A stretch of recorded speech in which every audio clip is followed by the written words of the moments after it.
मला येते त्यांनी फक्त रेज हँड करायचंय की सर आमच्या शाळेमध्ये ऑलरेडी झालेली आहे. ज्यांच्या शाळेमध्ये नाही झालेली त्यांनी थांबा. अगोदर ज्यांच्या शाळेत झाली त्यांनी सांगा मग. किशोर, रमेश, निर्जला.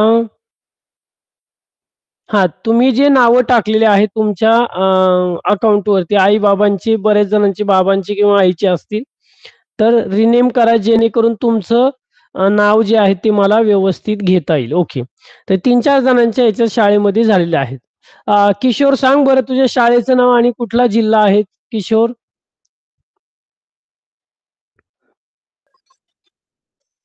सर माझी शाळेत नाही झाली, चुकून झालं सर. बर बर. रमेश?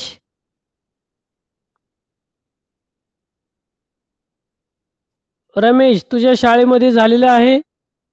नाही, म्हणजे बऱ्याच जणांचे जवळपास शाळेमध्ये जे आहे ते झालेले नसेल. बरं, एक सूचना आहे, आपले फ्रेंड जे रोज क्लासमध्ये जॉईन होतात तर त्यांना काय करा, मेसेज करा आपल्या फ्रेंडला किंवा आपल्या शाळेतले आपले मित्रमैत्रिणी असतील की त्यांना की क्लास आपला सुरू झालेला आहे आणि लवकरात लवकर जॉईन करा की जेणेकरून आपण क्लास जो आहे तो सुरू करूया आणि महत्त्वाचा जो मुद्दा आहे तो आपण मग स्टार्ट करता येईल. हा, कोणतरी बोलत होतो. श्रुती. श्रुती, तुझ्या शाळेचं नाव आणि कुठला जिल्हा आहे मला सांग. जिल्हा नाशिक, शाळेचं नाव जनता विद्यालय जळगाव. ओके. नाशिकमध्ये कोणता तालुका आहे? नांदगाव. नांदगाव. बर. नाशिक मधले आहे. बर, अजून कोणत्या जिल्ह्यामधले आहेत? नाशिक झाला त्यानंतर जळगाव मधले कोण आहे? सर मी अनुष्का. सर हा, मी अनुष्का. प्रथमेश. बर, ओके. अजून कोणी वेगळ्या जिल्ह्यामधलं कोण आहे?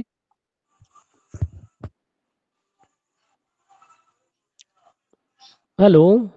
हा, म्हणजे नाशिक, नांदगाव आणि जळगावचेच आहे. या व्यतिरिक्त अजून कोणी आहे का की दुसऱ्या जिल्ह्यामधले कोणी आहे? धाराशिव असेल किंवा हो मी आहे. बर, अजून कोण आहे?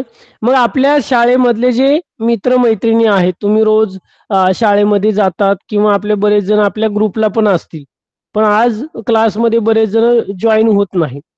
तर आता तुम्हाला किती माहीत आहे किंवा काय आहे, तर या क्लासद्वारे तुम्ही आता शाळेमध्ये शिकताय, सर्वजण शाळेमध्ये, सर्वांच्या शाळेमध्ये शिकवतात, परीक्षा होतात, हे आहेत. पण तुम्हाला एक नवीन तंत्रज्ञानाद्वारे, नवीन टेक्नॉलॉजी, नवीन माहिती, चांगल्या प्रकारचं मार्गदर्शन आपल्या या क्लास तर्फे जे आहे ते मिळतं. आणि बऱ्याच वेळा तुम्ही आता जो रिझल्ट पाहिलेला असेल मुलांचा, 8वीचा असेल, जे स्कॉलरशिपमध्ये, NMS मध्ये बरेच जण चांगल्या प्रकारे त्यांचा रिझल्ट लागला. काही 9वीला गेलेले आहात, काही 10वीचा बोर्ड परीक्षेचा रिझल्ट लागलेला आहे. तर आपल्या या क्लासमध्ये जे आहेत तर चांगल्या प्रकारे तुमचा सराव, तुम्ही शाळेमध्ये तुम्हाला जे काही गोष्टी समजलेल्या नसतील त्याचं अतिरिक्त ज्ञान आपल्याला या क्लासच्या माध्यमातून विविध विषयांच्या क्लासमध्ये तुम्हाला शिकवलं जातं, चांगलं गायडन्स दिलं जातं. त्यानंतर तुमचे जे प्रश्न आहेत, तुम्हाला नवीन माहिती आणि तो विषय, त्या विषयाच्या संकल्पना जे आहे ते तुम्हाला व्यवस्थित इथे क्लासमध्ये जे आहे ते तंत्रज्ञानाच्या माध्यमातून. आता आपण पाहतो बऱ्याच वेळा शहरातली मुलं असेल की आहे तर ट्युशन लाव किंवा क्लास लावून जे आहे ते शिकत असतात किंवा काय आहेत, पण इथे तुम्हाला कुठल्याही स्वरूपाची फीज किंवा काय अशा स्वरूपाचं नाहीये.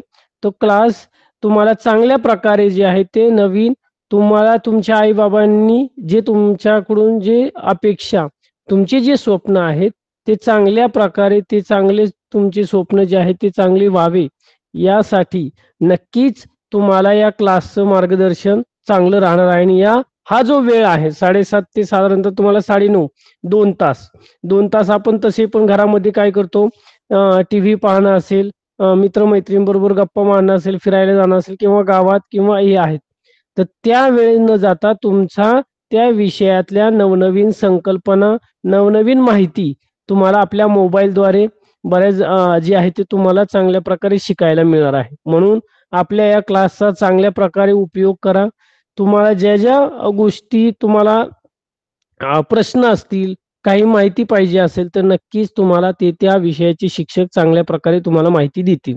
म्हणून आपल्याला या क्लासच्या माध्यमातून तुम्हाला एक चांगल्या प्रकारचे एक प्लॅटफॉर्म हा तयार झालेला आहे की तुम्ही जास्तीत जास्त विद्यार्थ्यांनी क्लासमध्ये सहभागी होऊन तुमचा अभ्यास कारण आपण पाहतो की बऱ्याच जणांना आता डॉक्टर व्हायचे, इंजिनियर व्हायचे, वेगवेगळ्या क्षेत्रामध्ये आहे. पण जेव्हा तुम्ही पुढे जाणार आहात काय की पुढे जाताना तुम्हाला विविध प्रकारच्या परीक्षा द्याव्या लागतात. मग एमपीएससीच्या असेल, यूपीएससीच्या असेल, विविध सरकारच्या विविध प्रकारच्या ज्या एक्झाम्स आहेत, तर त्या एक्झामसाठी जो सिलेबस असतो, अभ्यासक्रम असतो, तो आपल्या या इयत्तेमधूनच जात असतो आणि म्हणून हा पाया बेस तुमचा चांगल्या प्रकारचा असायला हवा. मग मराठी असेल, इतिहास असेल, सायन्स असेल, मॅथ्स असेल, तर या गोष्टी तुम्हाला साधारणतः चांगल्या प्रकारे समजल्या पाहिजे. तुमच्या संकल्पना, कन्सेप्ट तुमच्या जर इथे बेसिक तुमचं जर चांगल्या प्रकारे झालं तर नक्कीच पुढे जाऊन तुम्हाला जे आहेत विविध प्रकारच्या ज्या परीक्षा तुम्ही देणार आहात त्या नक्कीच तुम्ही चांगल्या यशस्वीपणे जे आहे ते देणार आहे, त्यामध्ये तुम्ही यशस्वी होणार आहे. म्हणून जास्तीत जास्त विद्यार्थ्यांनी फक्त क्लासमध्ये अटेंड करतोय हे केले आणि आपण फक्त आपले मित्रमैत्रिणी सोबत आहेत म्हणून क्लास नाही, त्या क्लासचा तुम्हाला चांगल्या प्रकारे उपयोग कसा करून घेता येईल, आपल्याला जास्तीत जास्त ज्ञान या क्लासच्या माध्यमातून या 2 तासाच्या रोज 2 तास तुम्ही देतात, तर या 2 तासामध्ये तुम्हाला चांगल्या प्रकारचं ज्ञान हे मिळणार आहे. म्हणून चांगल्या प्रकारे अभ्यास करा. जे येणार नाही ते त्या विषयाच्या शिक्षकांना विचारा आणि चांगल्या प्रकारे पुढं तुम्हाला जाण्यासाठी एक चांगल्या प्रकारचं गाईडन्स आपल्या या ऑनलाईन वर्गातून तुम्हाला नक्कीच मिळणार आहे. तर माझी ओळख करून देतो. माझं नाव प्रमोद मोडवे आहे. मी मराठी विषय शिकवतो. मराठी आणि इतिहास विषय जो आहे तो शिकवत आहे. 8वी 9वी 10वी हे तिन्ही वर्ग जे आहेत तर त्यामध्ये शिकवत असतो. तर आजपासून तुम्हाला मराठी विषयाची ओळख असेल. पुढे जाऊन आपली ओळख किंवा आपला परिचय जो आहे तो सर्वांचा होणारच आहे. पण आता आपण आपल्या विषयाकडे वळूया आणि विषय जो आहे तो आपण सुरुवात करणार आहोत. आता सर्वांच्या शाळेमध्ये मराठीचे बरेच 4-4, 5-5 धडे पाठ झालेले असतील, कविता झालेल्या असतील. झाल्या सर्वांच्या? Yes, Yes, sir. sir. हो, ओके. हा, सगळ्यात महत्वाचं मराठी विषयात तुम्हाला काय अवघड वाटतं? काय अवघड वाटतं आणि काय सोपं आहे? व्याकरण. व्याकरण. व्याकरणामध्ये काय बरं, कोणाला काय अवघड वाटतं? गोकुळ सांग बरं, गोकुळ पवार.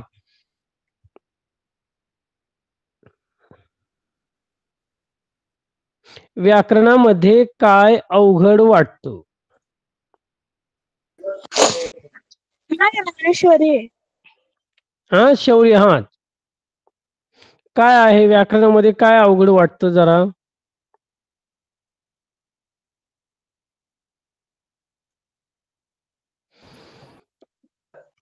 काय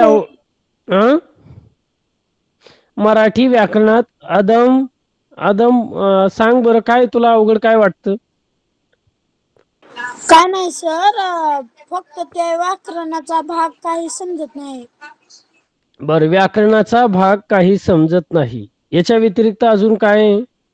कोणाला काय समजत नाही सांगा बरं जरा. सांगू? हा, विभक्तीचे प्रकार. विभक्तीचे प्रकार. प्रीती. बर, अजून? अजून कोणाला काय समजत नाही सांगा पटपट.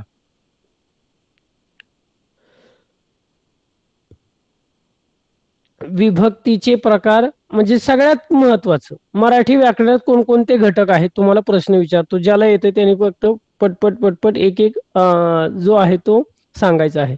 मराठी व्याकरण, कारण तुम्ही धडे कविता हे शिकणार आहात, त्याचे प्रश्न उत्तरे सर्वांना येतात किंवा काय आहे. मराठीमध्ये हे व्याकरण जे आहेत तर हे खूप महत्वाचं आहे, कारण या व्याकरणावर तुम्हाला हेच याची रिलेटेडच तुम्हाला 9वी 10वी असेल किंवा पुढे जाऊन 11वी 12वी असेल किंवा पुढे विविध प्रकारच्या सरकारच्या ज्या परीक्षा आहेत त्या देणार आहात किंवा स्कॉलरशिप परीक्षा असेल तर त्या जेव्हा तुम्ही देणार आहात तर त्यामध्ये महत्वाचा भाग हा व्याकरणाचाच आहे. आणि हा व्याकरणाचा भाग आपल्याला सुरुवातीपासून चांगल्या प्रकारे आला पाहिजे. मग मराठी व्याकरणात कोणकोणते घटक आहे एक एक जण सांगायचे पटकन. शौर्य सांग बरं. सर मी मराठी सांगू? व्याकरणात अगोदर शौर्य सांग आणि त्यानंतर प्रीती सांग. मग वन बाय वन तुम्ही सर्वजण सांगणार आहे. मराठी व्याकरणात कोणता महत्वाचा घटक आहे की तो महत्वाचा वाटतो तुम्हा सर्वांना.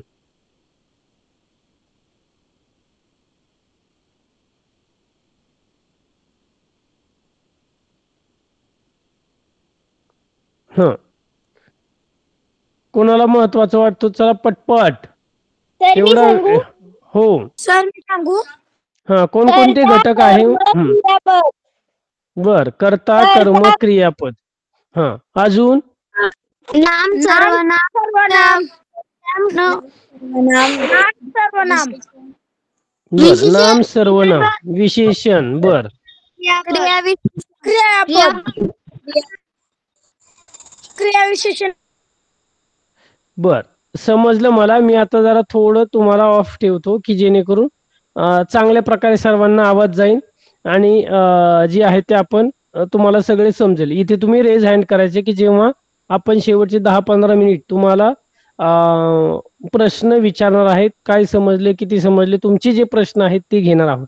तर मराठी व्याकरणामध्ये विविध प्रकारचे जे घटक आहे लिंग वचन विभक्ती बरोबर प्रयोग आहे वाक्यप्रचार आहेत काळ आहेत राईट. तर हे विविध प्रकारचे आहे आणि त्यामध्येच एक महत्वाचा घटक जो आहे त्या घटकाचं नाव आहे शब्दांच्या जाती. आणि हा जो घटक आहे तो खूप महत्वाचा आहे आणि या शब्दांच्या जाती या घटकावर पुढे जाऊन जे आहे ते प्रत्येक परीक्षेला यावर प्रश्न विचारला तो मग तो हिंदी असो मराठी असो इंग्रजी असो. तर यामध्ये हा घटक अतिशय महत्वाचा मानला जातो. मग काय आहे वर शब्दांच्या जाती किती शब्दांच्या जाती आहेत तर याविषयीची आपण माहिती पाहणार आहोत. मग शब्दांच्या जाती म्हणजे काय नक्की.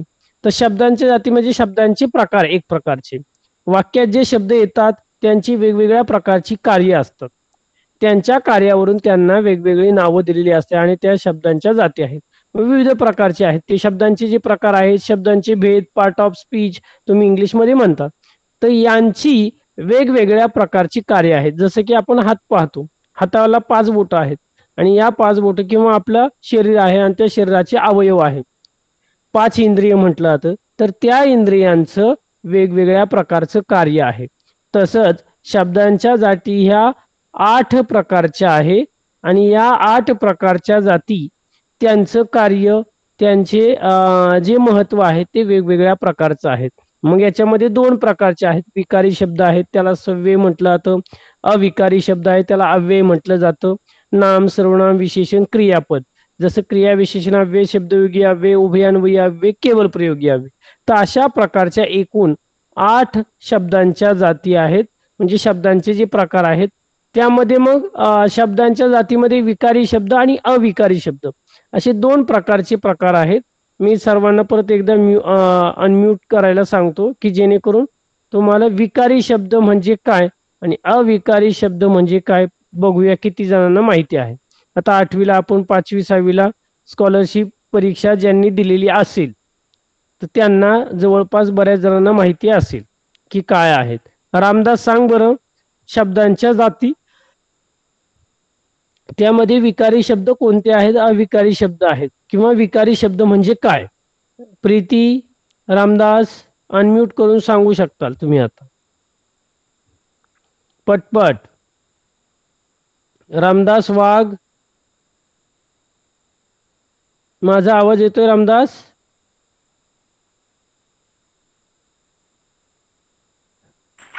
Yes sir. हा मग सांगायचं पटकन एवढा वेळ नाही लावायचा. आपण तसंच इकडे म्हणजे तुमचं लक्ष नाही याचा अर्थ असा होतो की तुमचं नाव घेतल्यानंतर पटकन तुम्ही काय केलं पाहिजे सांगितलं पाहिजे काय आहे शब्दांच्या जाती त्यामध्ये विकारी शब्द आहेत. तर हे विकारी शब्द म्हणजे काय. सर मी हा सांगू. हा सांग. विकारी शब्द म्हणजे तो शब्द त्या काळात दर्शवला जातो तो काळ. बर, अजून वेगळं कोण सांगेल?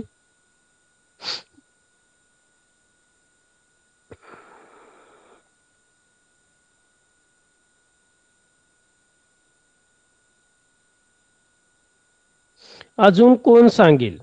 बर चला, सर मी तेवढा सांगू नाही की आता? मग हो. विकारी शब्द वाक्य होण्यासाठी शब्दाच्या रूपात आपण कधी बदल बदल होतो त्या विकारी शब्द असे म्हणतात. बर, उदाहरणार्थ कोण सांगेल बरं काय? तर बऱ्याच जणांना म्हणजे मी आतापर्यंत एक दोन जणांनी सांगितले किंवा बऱ्याच जणांना आहे. इकडे लक्ष द्यायचंय.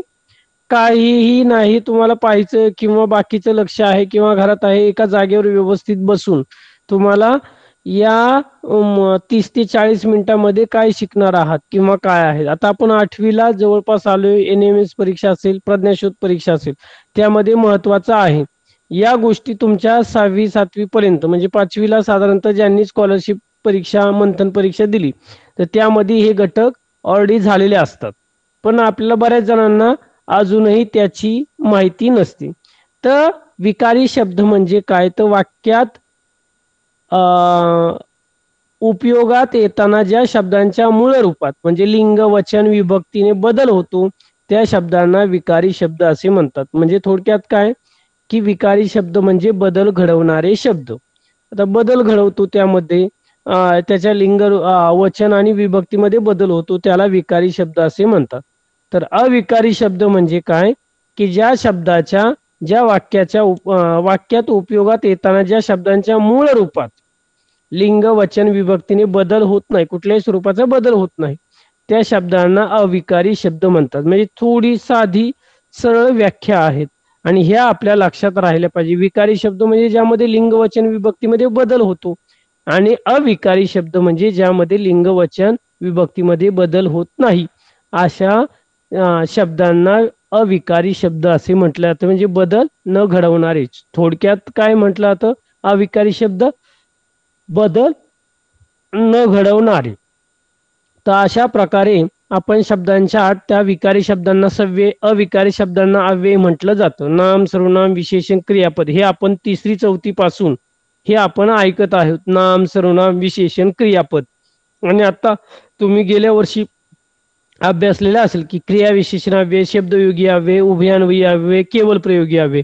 तर या शब्दांच्या 8ही जातींची बऱ्याच जणांना, सर्वांना माहिती असायला हवी.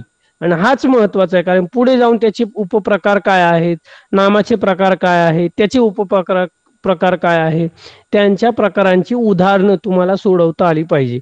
म्हणून हा अतिशय महत्वाचा असा घटक आहे की विकारी शब्दांच्या जाती.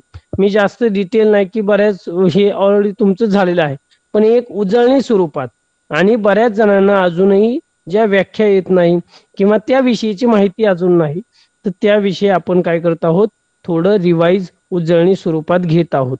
मग काय की थोडक्यात नाम म्हणजे काय? आता अविकारी शब्द बऱ्याच जणांनी सांगण्याचा प्रयत्न केला, पण त्यात बऱ्याच चुका झालेल्या आहेत. हे लक्षात ठेवायचे. विकारी शब्द बदल घडवणारे आणि अविकारी शब्द म्हणजे ज्यामध्ये बदल होत नाही, ज्याच्या लिंग, वचन, विभक्तीमध्ये बदल होत नाही, ते अविकारी शब्द, त्याला अव्यय म्हटलं जातं. ज्या शब्दाच्या मूळ रूपात म्हणजे लिंग, वचन, विभक्तीमध्ये बदल होतो त्याला विकारी शब्द असे म्हणतात, बदल घडवणारे. समजले? हा. तर नाम म्हणजे काय? पहिला जो प्रकार आपण पाहणार आहोत विकारी शब्द, त्यामध्ये नाम म्हणजे काय, मी त्याचे प्रकार जास्त उदाहरण आपला अविकारी शब्द जास्त महत्वाचे वाटतात किंवा काय आहे. श्रुती सांग बरं. सर मी सांगू नाम म्हणजे काय? थांबा प्रीती थांब.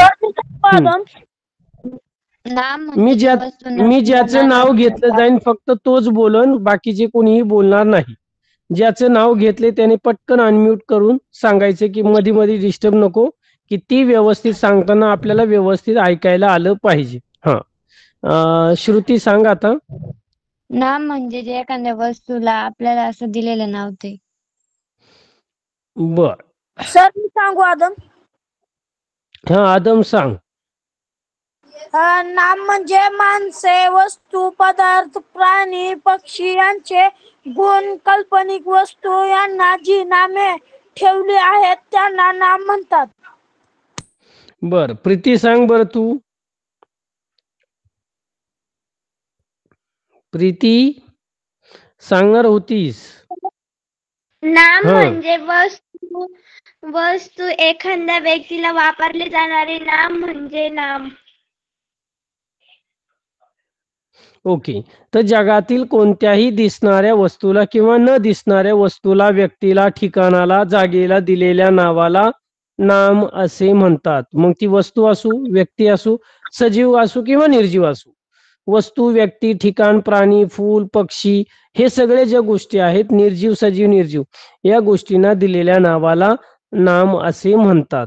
आणि हे नाम मग राम, कविता, गीता, मुलांची नावं, मुलींची नावं, गावांची नावं, शहरांची नावं, देशांची नावं, फुलांची नावं, विविध प्रकारची वस्तूंची नावं असेल, तर ही सर्व जी आहेत त्याला नाम असं म्हटलं जातं. उदाहरणार्थ राम हुशार मुलगा आहे, तर राम हुशार मुलगा आहे. तर या वाक्यामध्ये राम जो आहे तो काय आहे, माणसाचं नाव आहे. एका मुलाचं नाव आहे, म्हणजे राम हे नाम आहे. त्या कपात चहा आहे का, तर वरील वाक्यात कप जे आहे ते एका वस्तूचं नाव आहे, म्हणून वस्तू जी आहे ते इथे कप आहेत. तर अशा प्रकारे तुम्हाला नाम हे ओळखता आलं पाहिजे. आता नामाचे प्रकार किती व कोणते. सुवर्णा सांग बरं. सुवर्णा. Yes sir.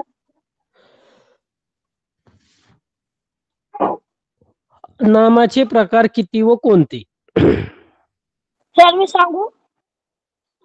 थांबा, अगोदर सुवर्णाला सांगू दे. मी ज्यांचं नाव घेतलं जाईल ते सांगतील. आदम जरा थोडं हे करायचं, मी सगळ्यांना विचारणार आहे. सर माझं नाव हरीश आहे.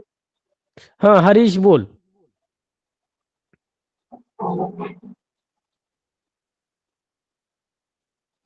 काय आहे, नामाचे किती व कोणते प्रकार आहेत.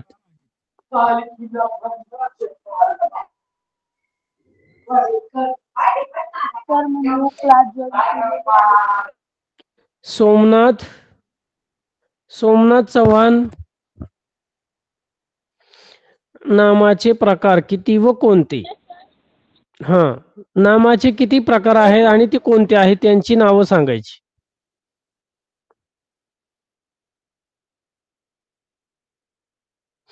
एवढं साधं सोपं. सोमनाथ. सर मी सांगू.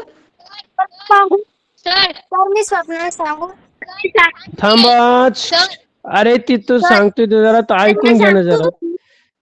सोमनाथ सांग. तुम्ही सांगू तुम्ही वर्गात नाहीत. बरोबर. इथे प्रीती थांब जरा. प्रीती थांब. प्रीती, ज्याचं नाव घेतलं जाईल त्यांनी हे करा. बाकीचे बळच सांगू नका. मी सांगू, तुम्हाला इथे रेज हँड आहे ते तेवढं करायचं. फक्त तुम्ही सांगू ते बाकीच्यांचा पण आवाज येत नाही. आणि आपला क्लास रेकॉर्डिंग आहे. जेव्हा केव्हा तुमचे मित्रमैत्रिणी हे रेकॉर्डिंग पाहतात तर त्यामध्ये तो जो आवाज जातो. तर असं नाही करायचं. तुम्हाला इथे रेज हँड करायला तुम्हाला त्या गोष्टी आहेत. पण मी ज्याचं नाव घेतलं जाईल ते त्यांनी सांगायचं. आपण वर्गात बसलेलो नाही, एवढं लक्षात ठेवायचं. हा, सोमनाथ किंवा जे आहेत सुवर्णा. सर नामाचे मुख्य 3 प्रकार आहे. पहिला सामान्य नाम, दुसरा विशेषण नाम, तिसरा भाववाचक नाम. ओके. श्याम पाटील, सामान्य नाम म्हणजे काय.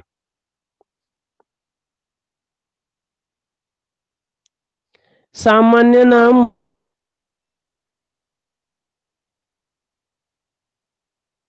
सर मी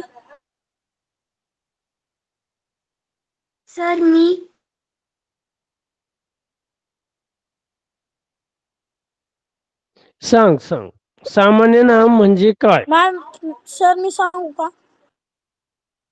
सर मी सांगू. सामान्य नाम जातीच्या सर्व वस्तूंना त्यातील सारखेपणामुळे किंवा माणूस गुणामधून वागणे सामान्य नाम असे म्हणतात. मुलगा. तुझा पाठीमागचा आदम बाहेरचाच आवाज जास्त येतो. व्यवस्थित क्लिअर आवाज नाहीच. हा, परत एकदा रिपीट कर. Yes sir.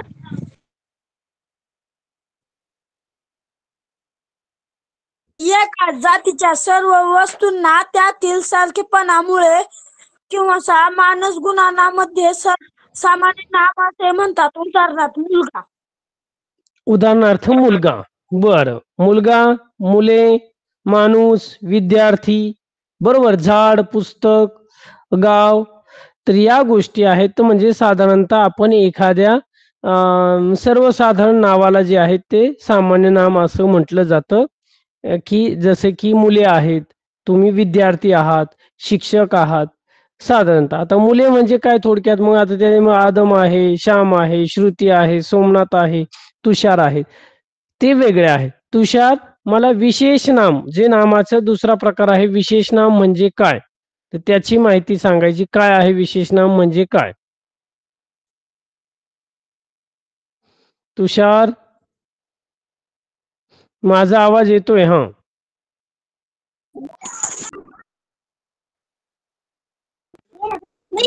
विशेष थांब नाम. प्रीती, थांब जरा. तू परत नाव घेऊ नको. आणि मी सर नाव घेतोय ते त्यांना सांग. सांग सर तुषार. विशेष नाम म्हणजे हम्म. प्रॉफिट नाम. काय? म्हणजे एकच आहे. विशेष नाम म्हणजे प्रॉफिट नाम म्हणजे ते एकच आहे. उदाहरणार्थ? सर मी सांगू? उदाहरणार्थ म्हणजे अनेक नाही.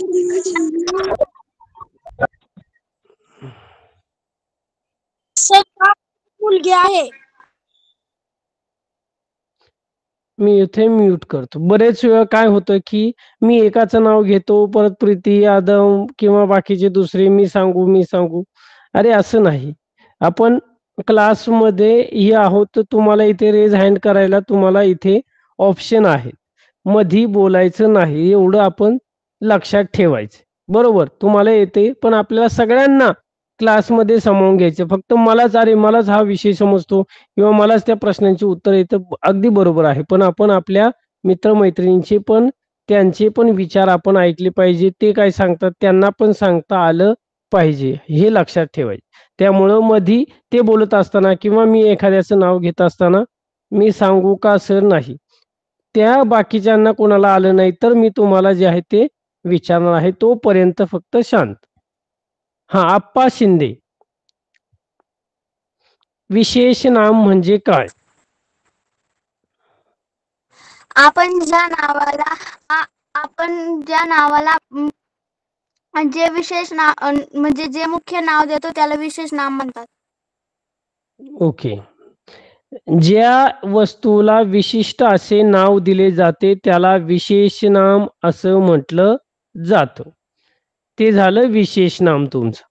बर, किशोर पुढे सांगेल की आता सामान्य नाम मी थोडक्यात, आता तुम्ही बऱ्याच जणांनी सांगितलं, पण काय, एकाच जातीच्या पदार्थातील समान गुणधर्मामुळे त्या वस्तूला जे सर्व सामान्य नाव दिले जाते त्याला सामान्य नाम असे म्हणतात. गाय, पर्वत, घोडा, भांडे, घर, शाळा, नदी, मुलं. विशेष नाम म्हणजे काय, जे नाम एका जातीच्या विशिष्ट व्यक्तीचा, प्राण्याचा आणि वस्तूचा बोध करून देतो. म्हणजे आपण म्हणतो ब्रँड, कंपनी. आता तुमच्या शाळेमध्ये तुमची ओळख तुमच्या ID कार्डवरून होत असते, तुमच्या ओळखपत्रावरून होत असते, जसे की आधार कार्डवरून. तर ती तुमची आयडेंटिटी आहे. तर बरोबर, तर एखाद्या नाम जे आहे ते जातीतील विशिष्ट व्यक्तीच्या, प्राण्याच्या, वस्तूचा जो बोध करून देतो त्याला, त्या वस्तूला जे आहे तर विशेष नाम असे म्हटलं जातं. रामदास आहे, कपिला आहे, राम, श्याम, कविता, गीता, सीता, विविध प्रकारच्या कंपन्यांची नावं असतील. आता तुमच्याकडे पेन आहेत, तर मग बॉल पेन, जेल पेन, त्यामध्ये विविध प्रकारच्या कंपन्या आहेत. मग हे सर्व जे आहेत, पेन हे सामान्य नाम झालं. पण त्यातले वेगवेगळ्या, मग लाल कलरचा आहे, रेड कलरचा आहे, ग्रीन कलरचा आहे, निळ्या कलरचा आहे. तर आणि त्यामध्ये पण परत जे आहे ते कंपन्यांचे आहेत वेगवेगळ्या प्रकारचे, ते सर्व विशेष नाम आपण होतात. हे लक्षात ठेवायचं. पुढे भाववाचक नाम म्हणजे काय? आता भाववाचक नाम मी विचारतो, कोणाला जरा व्यवस्थित येतंय.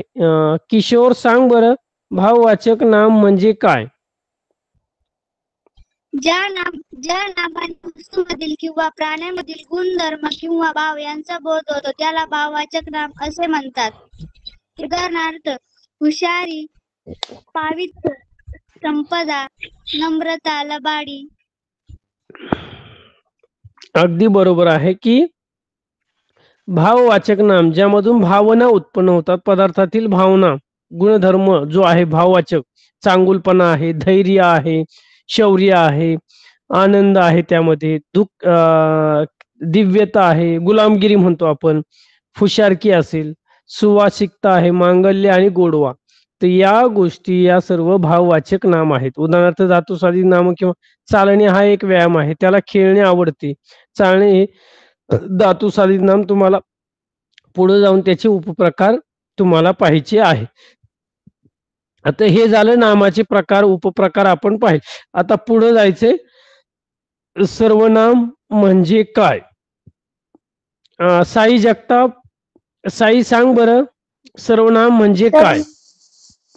थांबा मी म्हणू नका, थांबा जरा, मला सगळ्यांना विचारू दे जरा क्लासमध्ये. कारण मग काय म्हणणार की बाकीच्यांना पण वाटणार आहे सर यांनाच विचारतात बाकीचे जे आहेत, आणि बाकीच्यांचं लक्ष आहे की नाही क्लासमध्ये हे पण मला बघायचं आहे. सांग बरं साई जगताप.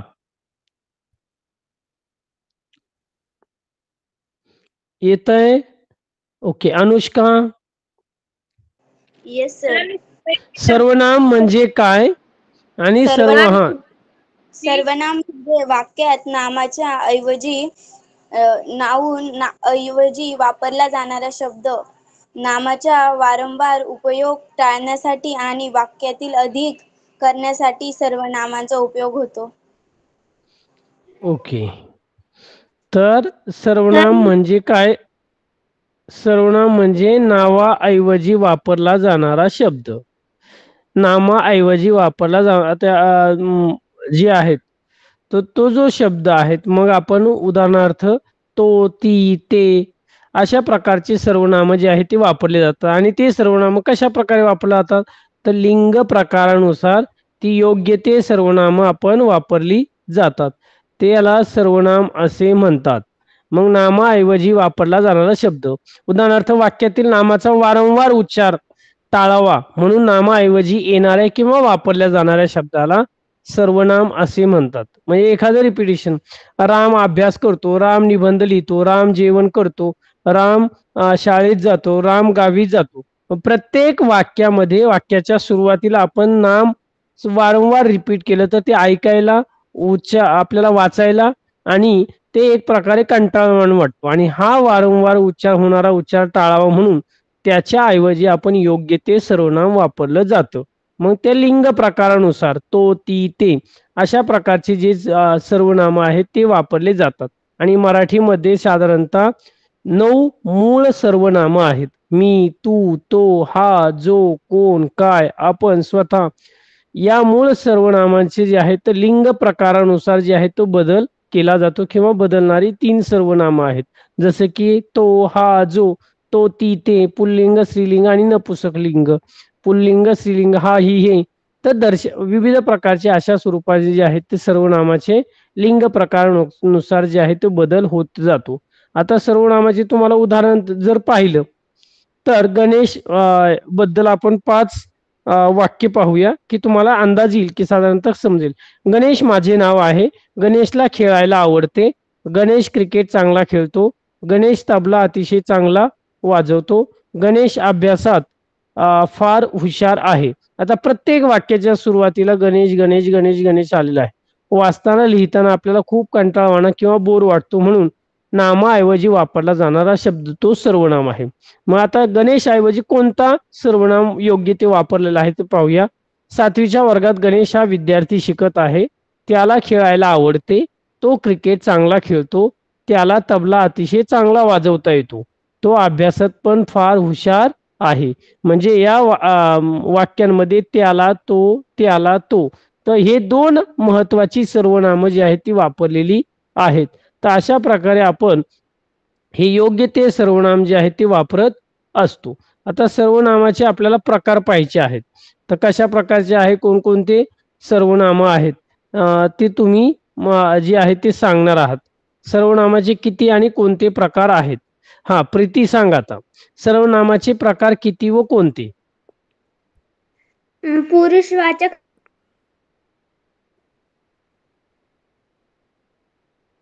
सर्वनाम, तुझा आवाज नर ब्रेक होतोय. हा प्रीती. सर्वनाम,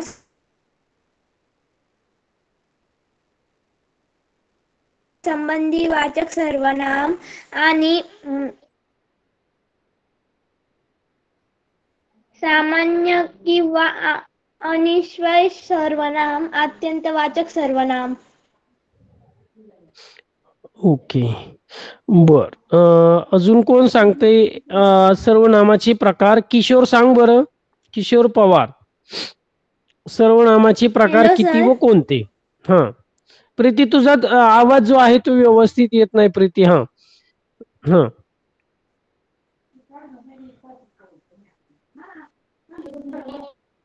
हॅलो, कुणाचा तरी माईक ऑन आहे, माईक बंद करा की जेणेकरून मीठ ठेवा.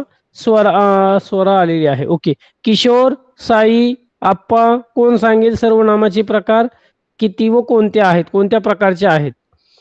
पटकन.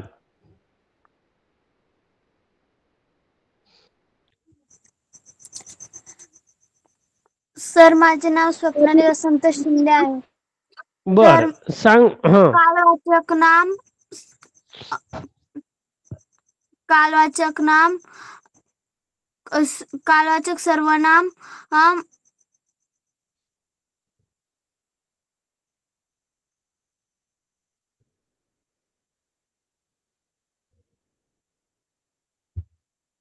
सर मी सांगू अनुष्का? हो अनुष्का सांग बरं, सर्वनामाचे प्रकार किती व कोणते? हो सर.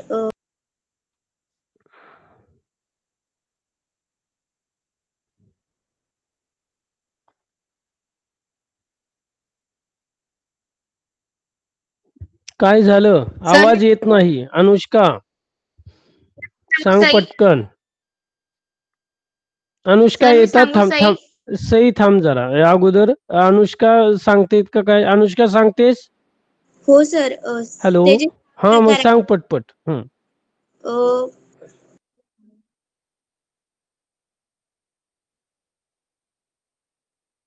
तू माईक सारखा म्यूट करू नको.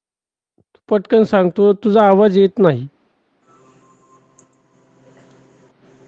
हा, संबंधित सर्वनाम, ओके, सांग सांग पटपट सांग. एक झालं, त्यानंतर पुढे.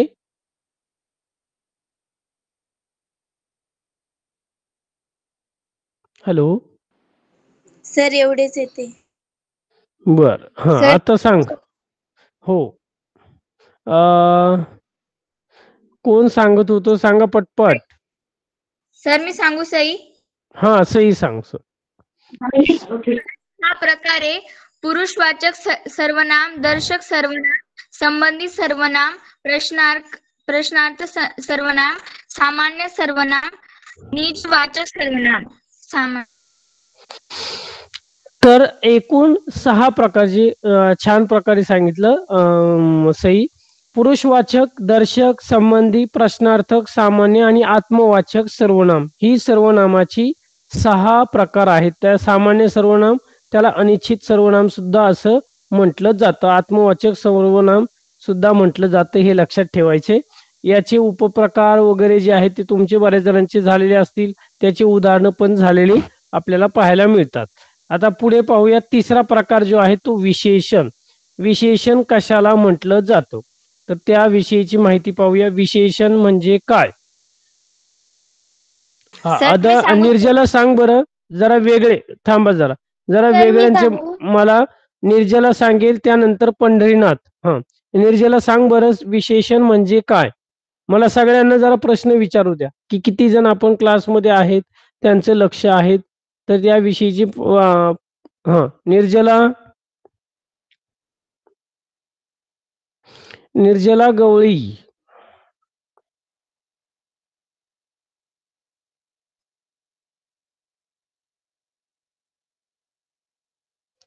सांग पटकन.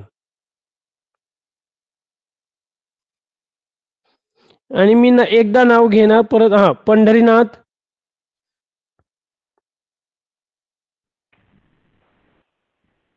सर माझं नाव संध्या आहे. हो, तुमचे नाव इथे जे आहेत आता मला पण तसं नाही नाही करता यायचं. तुम्ही नाव रिनेम केलं तर मला व्यवस्थित येईल.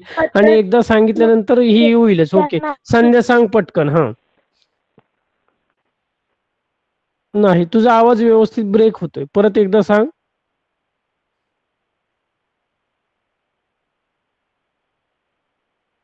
हॅलो, श्याम. श्याम पाटील.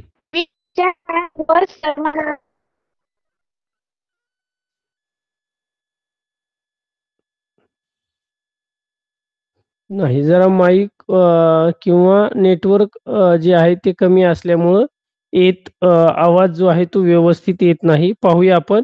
विशेषण. नामाविषयी विशेष माहिती सांगणारा शब्द जो आहे त्याला विशेषण असे म्हटलं जातं. नामाबद्दल विशेष माहिती सांगणाऱ्या शब्दाला, सर विकारी शब्दाला सर्वनाम असे म्हणतात. सुंदर पक्षी.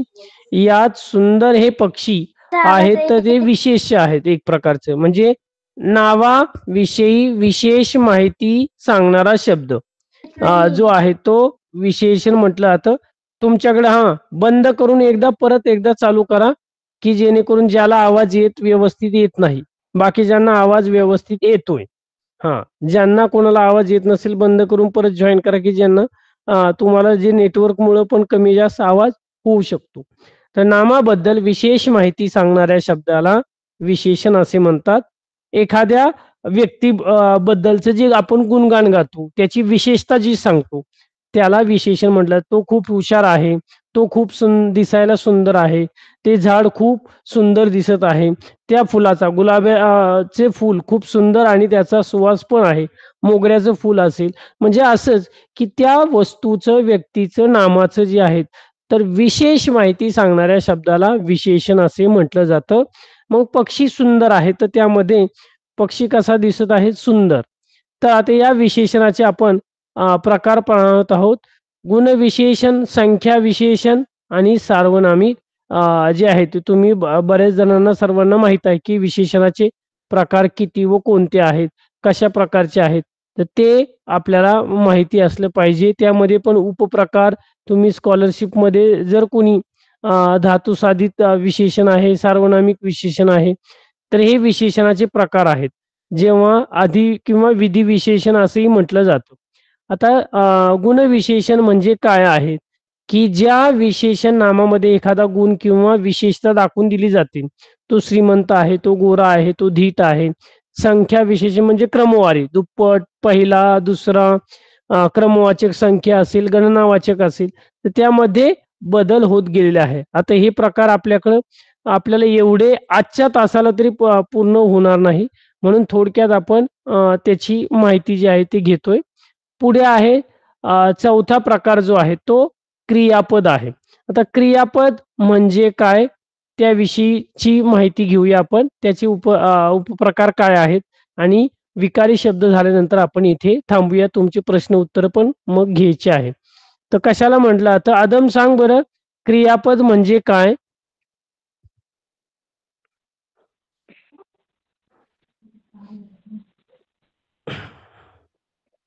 सर मी सांगू? हो, सर मी सांगू? सर मी सांगू अनुष्का? सर मी सांगू प्रीती? एक जणांनी सांगायचं. एकाने सांगितलं. सुवर्णा सांग अगोदर, मग बाकीचे सांगतील. मग श्रुती वगैरे बाकीचे सांगतील. सुवर्णा, पटकन. एवढा वेळ नाही. आणि तुमचं नाव घेतल्यानंतर पटकन सांगत जा रे जरा. हे आपण अलर्ट असलं पाहिजे. आपलं लक्ष जर झालं. विशेषण म्हणजे काय? म्हणजे आपण लक्ष आहे का आपण क्लासमध्ये, हे पण अलर्ट राहिलं पाहिजे. तुमचं नाव घेतलं, पटकन अनम्यूट केलं, तुम्हाला सांगता आलं पाहिजे. म्हणजे आपण केव्हा सर आपलं नाव घेतील आणि केव्हा आपल्याला प्रश्न विचारू शकतात, हे अलर्ट तुमच्यामध्ये असलं पाहिजे. सांग, क्रियापद म्हणजे काय? क्रियापद म्हणजे काय असं?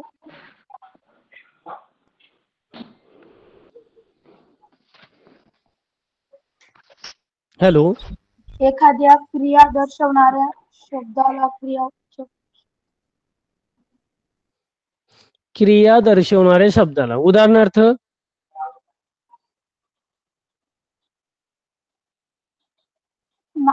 चालणे,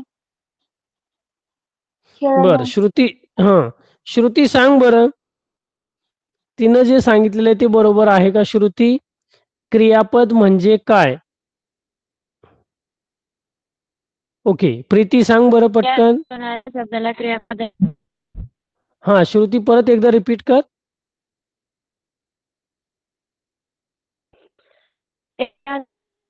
क्रिया दर्शवणाऱ्या शब्दाला क्रियापद असे म्हणतात. बर आता तुम्ही म्हणताय की क्रिया दर्शवणाऱ्या शब्दाला क्रिया दर्शक, मग क्रिया विशेषण म्हणजे काय? क्रिया विशेषण आणि क्रियापद यामध्ये फरक आहे. आणि तुम्ही आता दोघी तिघींनी ज्या व्याख्या सांगितलेल्या आहेत, जी माहिती सांगितली ती सर्व क्रिया विशेषण अव्ययाची सांगितलेली आहे, त्यामध्ये क्रियापदाची नाही. तर क्रियापद म्हणजे वाक्याचा अर्थ पूर्ण करणाऱ्या शब्दाला, क्रियावाचक शब्दाला क्रियापद असे म्हणतात. म्हणजे वाक्य हा जो आहे ज्यामध्ये वाक्याचा अर्थ पूर्ण करतो त्याला. आणि वाक्याची तुम्ही म्हणता ना क्रियादर्शक शब्द असेल, क्रिया सांगणारा शब्द असेल, तर ती क्रिया विशेषण अव्यय आहे. बरोबर. श्रुती सावकाश अभ्यास करते, श्रुती सावकाश चालत आहे. सुवर्णा सावकाश जे आहे ते काय करत आहे? सावकाश लिहित आहे.